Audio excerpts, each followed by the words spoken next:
En una de las obras de infraestructura más importantes de nuestro presente, el Aeropuerto Internacional Felipe Ángeles de la Base Aérea Militar de Santa Lucía, Estado de México, el pasado nos devela uno de los retos más audaces para la paleontología mexicana.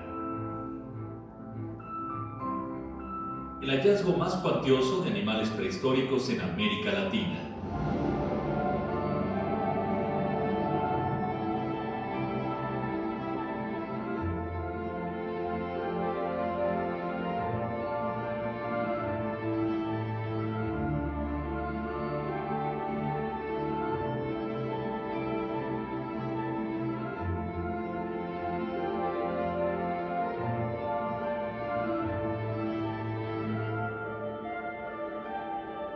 Más de 30.000 huesos de mamuts y otros animales de megafauna de hace 15.000 años, y vestigios de pobladores que vivieron en época prehispánica entre los años 600 y 900 de nuestra era.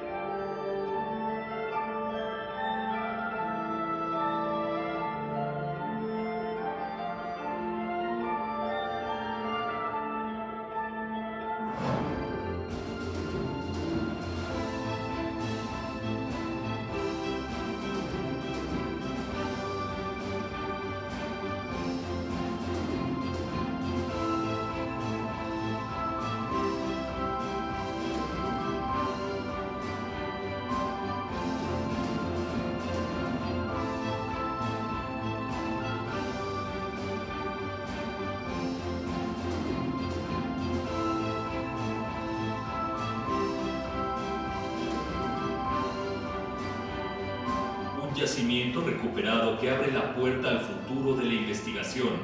Apenas comienza.